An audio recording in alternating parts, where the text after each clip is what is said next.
ஒரு தேர்தலிலே இலவச தொலைக்காட்சி பெட்டி தருகிறேன் என்று வாக்குறுதி அளித்தார்களோ அப்பொழுது எல்லாருமே முடியாதுன்னு சொன்னாங்க.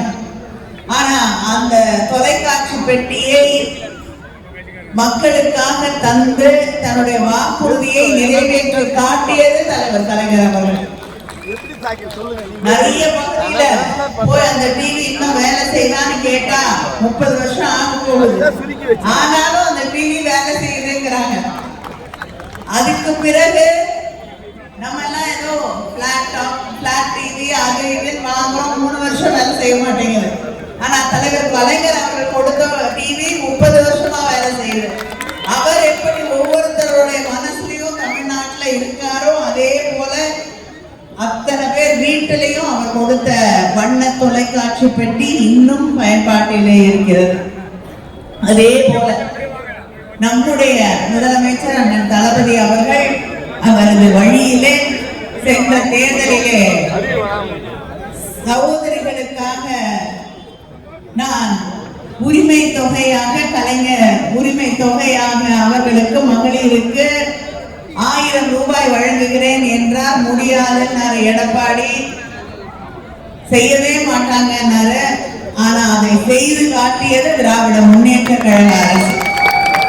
இன்னைக்கு கிட்டத்தட்ட 1,31,00,000 சகோதரிகள் அந்த மகளிர் உரிமை தொகையை பெற்றுக் கொண்டிருக்கிறார்கள். மறுபடியும் ஆட்சிக்கு வரப்போது நம்மதான், எந்த சந்தேகமும் இல்லை.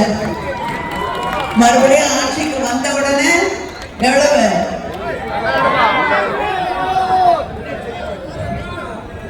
திமுக கூட்டத்துல என்ன பண்றீங்க, 2 விரல காட்டிட்டு இருக்கீங்க. ஆனா இனிமேல அந்த 2 விரல் என்பது நான் கொடுக்க போகக்கூடிய அந்த 2000-ஐ மட்டும்தான் குறிக்கும். ஏன்னா பிஜேபியோட கூட்டணி வச்ச மற்றவங்களோட நிலைமை எல்லாம் என்னன்னு உங்களுக்கு தெரியும். பீகார்ல கூட்டணி வைத்த நிதிஷ்குமார் முதலமைச்சராகவில்லை, எத்தனையோ முறை முதலமைச்சராக இருந்திருக்கிறார். இப்பொழுது ராஜ்யசபால உறுப்பினராக அவர் வந்திருக்க வேண்டிய ஒரு நிலை உருவாகி இருக்கிறது. மற்ற எத்தனையோ மாநிலங்களை எடுத்துக்கிட்டீங்கன்னா அவங்களோட கூட்டணி வச்ச கட்சி எங்க இருக்குன்னு தெரியாமல் போகக்கூடிய ஒரு நிலைதான். அதனால அதிமுக பார்த்து பத்திரமா இருந்துக்கணும். எப்படி பத்திரமா இருந்தாலும் நம்முடைய எடப்பாடி பழனிசாமி அவர்களுக்கு நிச்சயமா ஏதாவது ஒரு மாநிலத்தை கவர்னர் வேலையாவது கொடுப்பாங்க.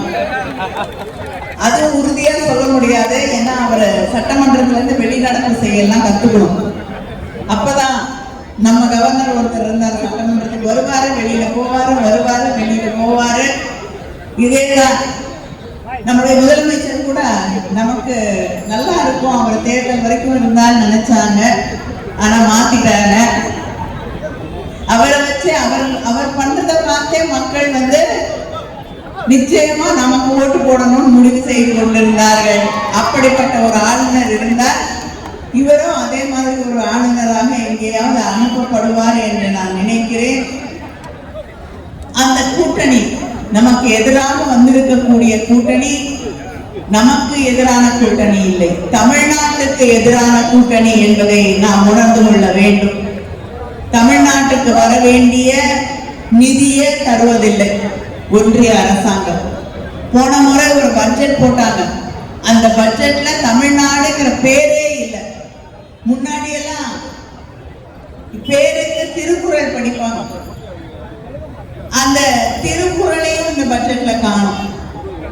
தமிழையும் காணும், தமிழ்நாட்டையும் காணும், திருக்குறளையும் காணும். இப்படி எதுவுமே இல்லாத ஒரு பட்ஜெட்டை அவர்கள் உருவாக்கி தந்தார்கள். நமக்கு தர வேண்டிய ஜல்ஜீவன் திட்டம் அப்படின்னு தண்ணி கொடுக்கிற திட்டம், அதுல நமக்கு வர வேண்டிய நிதி தரப்படுவதில்லை. நம்ம வீட்டு பிள்ளைங்க படிக்கிறதுக்காக கொடுக்க வேண்டிய நிதி, நீங்க ஹிந்தி படிச்சாதான் அந்த பணத்தை கொடுப்போம்னு சொல்லி கிட்டத்தட்ட 3500 கோடி 600 கோடிக்கு மேல ஒன்றிய அரசாங்கம் நிறுத்தி வைத்திருக்கிறது. அதை கேட்டு வாங்குவதற்கு எடப்பாடி பழனிசாமியால் முடியவில்லை. அடிக்கடி வராங்க, பியூஷ் கோயல் வராரு, அமித்ஷா அவர்கள் வருகிறார், பிரதமர் வருகிறார், ஒரே மேடையில கைகோர்த்து கொண்டு நிற்கிறார்கள். பக்கத்துல நிக்கிறவங்க கிட்ட தமிழ்நாட்டுக்கு கொடுக்க வேண்டிய நிதியை கொஞ்சம் கொடுத்து கூடாதான்னு கேட்கறதுக்கு மனசு இல்லை. ஏன்னா தமிழ்நாட்டை பற்றி அக்கறை இல்லை அவருக்கு. எதை பத்தி, தன்னை பத்தி தவிர எதை பத்தி அக்கறை இல்லை. தன்னை வளர்த்த கட்சி மீது கூட அக்கறை இல்லாத ஒருவர் தான் எடப்பாடி பழனிசாமி. யார் காலில் விழுந்து பதவி வாங்கினாரோ அந்த அம்மையாருக்கு கட்சியில இன்னைக்கு இடம் இல்லை. கூட இருந்து அவருக்கு முன்னால முதலமைச்சராக இருந்த ஓபிஎஸ் கட்சியிலிருந்து வெளியேற்றப்பட்டார். இன்னைக்கு தமிழ்நாட்டை காப்பாற்றணும்னா நம்முடைய முதலமைச்சர் அண்ணன் தளபதி அவர்களால் மட்டும்தான் முடியும்னு இன்னைக்கு திராவிட முன்னேற்ற கழகத்தை கூட தன்னை இணைத்துக் கொண்டிருக்கிறார். ஒன்றிய அரசாங்கம் கொண்டு வரக்கூடிய சட்டங்கள் எல்லாம் ஒன்று மாநிலத்துக்கு எதிரான சட்டங்கள், சிறுபான்மையினருக்கு எதிரான சட்டங்கள், தொழிலாளர்களுக்கு எதிரான சட்டங்கள், விவசாயிகளுக்கு எதிரான சட்டங்கள். அதை எதிர்த்து கேள்வி கேட்பது நம்முடைய கூட்டணி தான். ஆனா எதையும் கேட்காம கை கட்டிக்கிட்டே நிற்கக்கூடிய ஒருத்தர் தான் எடப்பாடி பழனிசாமி. அவருக்கு பயம். ஏன்னா பிஜேபி எடுத்து கேள்வி கேட்டா கேஸ் போடுவாங்க. இன்கம் டாக்ஸ், சிபிஐ, இடி, டெல்லியில ஐஸ்ன்னு சொல்லுவாங்க. எதுத்தா ஐஸ் வைப்பாங்கன்னு சொல்லுவாங்க.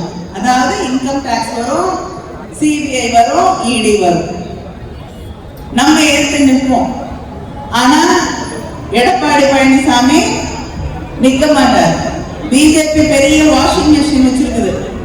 கூட்டணிக்கு போனீங்கன்னா அந்த வாஷிங் மிஷின்ல தூக்கி போட்டு துவைச்சு ஓரளவுக்கு வெள்ளையா வெளியில எடுத்துருவாங்க. அவங்க கட்சியில சேர்ந்தீங்கன்னா முழுசா துவைச்சு வெளியில எடுத்து காய வச்சு சுத்தமாயிட்டேன்னு வச்சுக்குவாங்க. அதுதான் பிஜேபியோட வாஷிங் மிஷின். இவங்க ஃப்ரிட்ஜ் கொடுக்குறேன்னு சொன்னதுக்கு பதிலாக வாஷிங் மிஷின் கொடுக்குறேன்னு சொல்லியிருக்கலாம். அதுதான் சரியா இருந்திருக்கும்.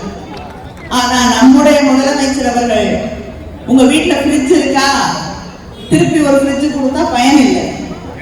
அதனாலதான் உங்கள் வீட்டில் எது இல்லையோ வாங்கிக் கொள்ளுங்கள் என்று 8000 ரூபாய்க்கு கூப்பன் கொடுக்கிறேன்.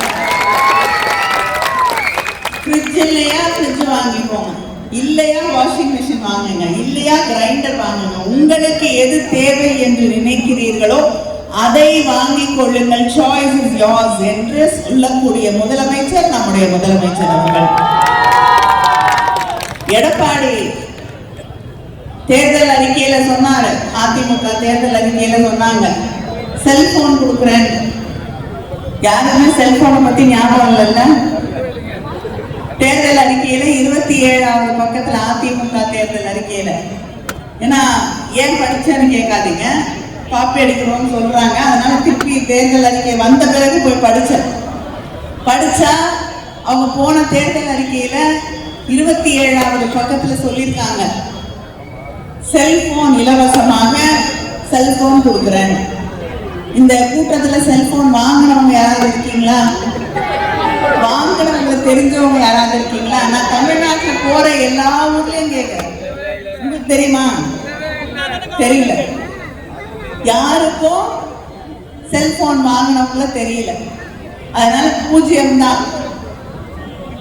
தேர்தல் வாக்குறுதியை 1% கூட நிறைவேற்றாத பெருமை இருக்குன்னா அது எடப்பாடி பழனிசாமி தான். தேர்தல் வாக்குறுதிகளை எல்லாவற்றையும் நிறைவேற்றிய பெருமை இருக்கிறது என்றால் நம்முடைய முதலமைச்சர் தளபதி அவர்களுக்கு தான் அந்த பெருமை இருக்கிறது. விடியல் பயணம். நீங்க இருக்கக்கூடிய சகோதரிகள் மாதம் கிட்டத்தட்ட 800 இருந்து 1000 ரூபாய் ஒவ்வொரு மாதமும் சேமிக்கக்கூடிய அளவிற்கு கட்டணம் எல்லாம் பேருந்து பயணம். அது மட்டும் இல்லாம நம்ம வீட்டு பிள்ளைங்க கல்லூரியில போய் படிக்கும் போது அவர்களுக்கு மாதம் 1000 ரூபாய் வழங்கப்படுகிறது. அவர்களுக்கு பயனுள்ளதாக இருக்க வேண்டும் என்று அடுத்த முறை ஆட்சிக்கு வரப்போறோம். வந்த உடனே அந்த 1000 1500 உயர்த்தி வழங்கப்படும். அது மட்டும் இல்ல, இப்ப படிக்கிற மாணவர்களுக்கு கொடுத்துக்கிட்டு இருக்காரு முதலமைச்சர். அடுத்த முறை ஆட்சிக்கு வந்தவுடன் படித்து முடித்து விட்டு வேலை தேடுறாங்க இல்லையா பிள்ளைங்க, ஒரு 6 மாசமாவது ஆகும் வேலை கிடைக்கிறதுக்கு. வேலை கிடைக்கிறதுக்கு உங்களுக்கு பயிற்சி வழங்கப்படும். அந்த பயிற்சி வழங்கக்கூடிய அந்த நேரத்துல 6 மாசத்துக்கு உங்களுக்கு 1500 ரூபாய் ஒவ்வொரு மாதமும் வழங்கப்படும். லேப்டாப் கொடுத்துக்கிட்டு இருந்த லேப்டாப்பை நிறுத்துற பெருமை எடப்பாடி பழனிசாமிக்கு உண்டு.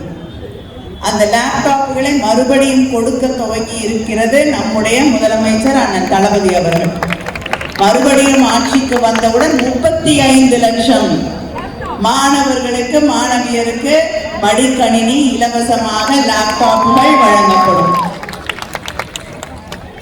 சுய உதவி குழுக்களிலே இருக்கக்கூடிய சகோதரிகளுக்கு எந்தவித பிடித்தமும் இல்லாமல், எந்தவித இதுக்கு எங்களுக்கு அடமானமா வீட்டை கூட நகையை கூட அதை கூட இதை கூடன்னு எதையும் கேட்காம அவர்களுக்கு கடனாக மானியமாக இரண்டும் சேர்த்து அவங்க சுய தொழில் தொடங்குவதற்கு 5 லட்சம் ரூபாய் வரை கடன் வழங்கப்படும் என்று நம்முடைய முதலமைச்சர் அவர்கள் அறிவித்திருக்கிறார்கள். இப்படி ஒவ்வொருவருக்கும் பயனளிக்கக்கூடிய வகையிலே ஒவ்வொருவருக்காகவும் சிந்தித்து நம்முடைய வீட்டு பிள்ளைகள் பள்ளிக்கூடத்துல போய் படிக்கிறார்கள். படிக்கக்கூடிய அந்த பிள்ளைகளுக்கு காலை உணவு திட்டத்தை தந்து கொண்டிருப்பது திராவிட முன்னேற்ற கழக ஆட்சி. ஆட்சிக்கு வந்தவுடன் மறுபடியும் 8வது வகுப்பு வரை அந்த திட்டம் நீட்டித்து தரப்படும். இன்னும் கொஞ்ச நாள் ஆனா முதலமைச்சர் அவர்கள் 12வது வரைக்கும் கூட அதை கொண்டு வந்து விடுவார்கள். இப்படி எல்லாருக்குமான ஆட்சியை நடத்தி கொண்டிருக்கக்கூடிய நம்முடைய முதலமைச்சர் அவர்கள் ஒரே ஒரு உதாரணம், நான் முதல்வன் திட்டம். அந்த திட்டத்தின் வழியாக மக்கள் நிறைய பேர் கோவையில தென் மாவட்டங்களை சார்ந்த ஒரு சகோதரி இன்பா என்ற ஒரு சகோதரி நான் முதல்வன் திட்டத்தின் வழியாக படித்து IPS பரீட்சை எழுதி இன்னைக்கு ASP ட்ரெயினிங்ல இருக்காங்க. மிக சாதாரண அவங்க தந்தை பஸ் கண்டக்டரா இருக்கக்கூடியவர், தாய் வீடி சுத்தக்கூடிய ஒரு தொழிலாளியாக இருக்கக்கூடியவர். இன்றைக்கு ASP ட்ரெயினிங்ல கோவையிலே அவர் பணியாற்றி கொண்டிருக்கக்கூடியது வழங்குகிறேன் என்று அறிவிக்கிறார்கள். அது மட்டும் இல்ல, கல்லூரிக்கு போய் படிச்சீங்கன்னா அதுக்கு ஒரு 1000 ரூபாய். அந்த சகோதரிக்கு 17 ஆண்டுகளுக்கு பிறகு நானும் படிக்க வேண்டும் என்ற அந்த கனவு மறுபடியும் வருகிறது. இன்னைக்கு அந்த சகோதரி தன்னுடைய மகன் படிக்கக்கூடிய அதே வகுப்பிலே 3ஆம் ஆண்டு பாலிடெக்னிக்ல படிச்சுக்கிட்டு இருக்காங்க. 17 ஆண்டுகளுக்கு பிறகு அந்த பெண்ணின் கனவை நிறைவேற்றி வைத்திருக்கக்கூடிய ஆட்சி திராவிட முன்னேற்ற கழக ஆட்சி. இப்படி ஒவ்வொருத்தரை பற்றியும் சிந்திச்சு நம்ம வீட்டு பிள்ளைங்க படிக்க கூடாதுன்னு நீட் கொண்டு வரக்கூடியவர்கள் இங்கே நம்ம வீட்டு பிள்ளைங்களுக்கு படிக்க கூடாது அப்படின்னு நமக்கு வர வேண்டிய ஒன்றியத்திலிருந்து வர வேண்டிய நிதியை தராமல் வைத்துக் கொண்டு இருக்கக்கூடியவர்களுக்கு எதிரான தேர்தல் இந்த தேர்தல் என்பதை உணர்ந்து கொண்டு இந்த தேர்தலிலே நம்முடைய அண்ணன் தளபதி அவர்கள் சொல்லுவது போல இது தமிழ்நாட்டிற்கும் NDAவுக்குமான தேர்தல், திராவிட முன்னேற்ற கழகத்திற்கும் எதிரணியிலே இருக்கக்கூடியவர்களுக்குமான தேர்தல் இல்லை. இது கீழடிக்கும் நாக்பூருக்குமான தேர்தல் என்பதை உணர்ந்து கொண்டு இந்த தேர்தலிலே நாம் வாக்களிக்க வேண்டும். இந்த தேர்தலிலே நாம் வாக்களிக்க வேண்டும். மறவாதீர்கள், இந்த தொகுதியிலே